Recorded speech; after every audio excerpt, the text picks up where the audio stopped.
Yeah, I mean, we went up to Edmond last Wednesday, there and back in a day. And Oklahoma Christian, they're a good team. They have some good hitters. They got some transfers in the spring last year. And so we knew they were going to be a tough team to play. And especially just making that trip the day of, and you're on the bus for 4.5, you're leaving early, you're doing all the things. Um, we knew that was going to be a tough match for us. So when we dropped that second set, it wasn't anything that we really didn't expect. We were like, hey, look, let's work through what we have to get through. And they kind of spanked us that set. We were a little asleep in set two, but we rebounded really well and finished up sets three and four, and got on the road and got back. So that's a good win, because they've Oklahoma Christian has come a long way in the last few years. So they're winning more, and they play with a little bit more confidence than what they did a few years ago. So that getting away from there on the road and just there and back is a good win for us. And then Saturday at Eastern, those are some scary games to play, just because you've got teams that are just desperate for wins. So we can't take any of our opponents lightly. We didn't. We treated Eastern just like we would anybody else that we're playing each week, and went to work on a scouting report. And the first 10, 12 points on Saturday were pretty competitive. They were battling. They had a lot of kills in that first set, where we were just not playing the best defense in the whole world, but we settled in. And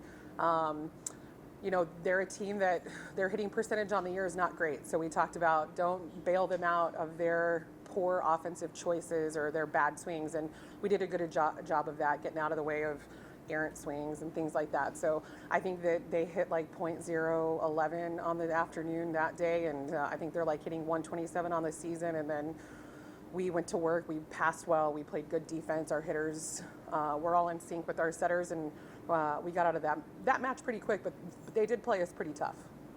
Speaking of not taking opponents lightly this weekend, obviously you're not going to.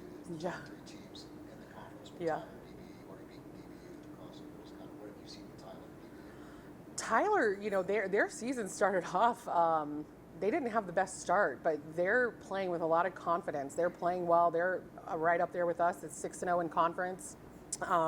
We play them on Saturday, so this is another one of those juggernaut weeks for us, which it's been a few weeks since we've had the back-to-back where it's been tough, Friday and Saturday, but I think we just got to go back to where we were at the beginning of our season with, here at Brick Care, at the Premier, at the Crossover, the Angelo Lubbock weekend. Those are 4 weekends that are going to really help us out this weekend, just in terms of having to be ready to go against 2 really good opponents. We're going to see 4 of the top outside hitters in the conference this weekend. You've got obviously DBU's outside. Delaney's leading the conference again in kills per set.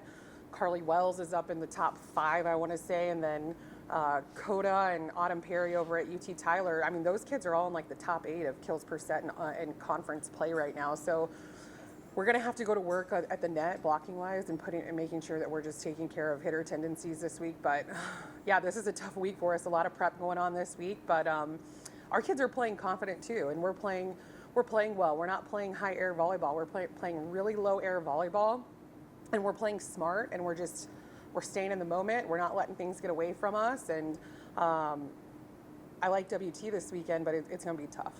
Yeah, you mentioned them, being confident. You've only lost that one set this last week in 6 conference games. Just from your point of view, how well has this team been clicking since playing that tough non-conference schedule? Yeah, I mean, it's funny that we're starting to click on all cylinders, but this is, 2 weeks ago was the first time we've had all 17 kids in our gym in practice. We haven't had our whole team in practice since day one, so that stuff makes a difference. And I just think, we've got, we have 10 matches left, right, in conference play before the conference tournament.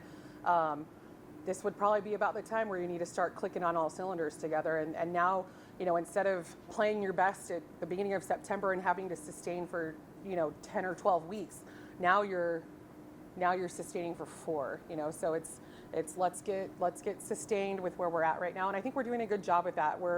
Bodies are feeling good, kids are feeling good, and I think that also can translate on your court when when you feel good, play good.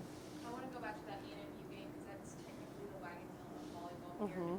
Talk to me just about that win, and was that win a little bit different than the others, or just No, I mean, we're looking at all of our conference matches, especially on the road, as business trips. Like, this is a business trip. Like, let's go conduct business, get the business deal done, and then let's get out on the road. So, we're not preparing for anybody differently. We're putting the same amount of work into an Eastern New Mexico as that we will this week for UT Tyler and DBU. You know, so just the work that we're putting in before we get there is not changing with who we're playing. In volleyball, team chemistry is so important. From the start of the season to now, as y'all are really playing well, how have you seen that develop with this team? I mean, you go back to the lineups we were running at the beginning of the season. We've had positional changes. We've got, you know, Hetzi has been now coming into sub for Curry in the back row. But Curry's capable of playing in the back row. She does well in the back row. We're just, you know, trying to monitor load. And if we can monitor load, that's going to help us out. And then Casey's young. Casey's doing a good job doing this, playing 6 rotations and as a freshman and not getting too rattled and doing big things because she's always told she's small. And so she's got that I'm high, I'll prove you wrong mentality. But the chemistry, you can just see it grow. And I think a lot of that really is a tribute to like what our schedule was like. I mean, those kids had to lean on each other those first few weeks. And once we got the positions settled where people are statistically fitting in where they need to be on the court, then you just saw things just start to flow. I wanted to ask about Tatum Stowe. She was named Defensive Player of the Week last week. That's the second time this season. Talk about her impact. I know this Saturday she had 8 kills and 4 blocks. So can you just talk a little bit about her? Tatum is just, she shows up and she's the same every day. Like, you don't have to worry about Tatum going on up and down. She gives the same effort, same energy, same just, you're not, I never have to worry about Tatum. Tatum is somebody that we can rely on every single day, whether it's in practice, it's doing something community service wise. I mean, she works over at the AC. Like, she's got so many jobs on campus. You see her, she contributes everywhere she goes. So her numbers don't, I'm not shocked. You know, that's what Tatum does. But Tatum also cares a lot. So when you care that much and you put the effort in there, you're going to see the output. And that's what we see with Tatum every day. You mentioned that this was the first time you've had every player available.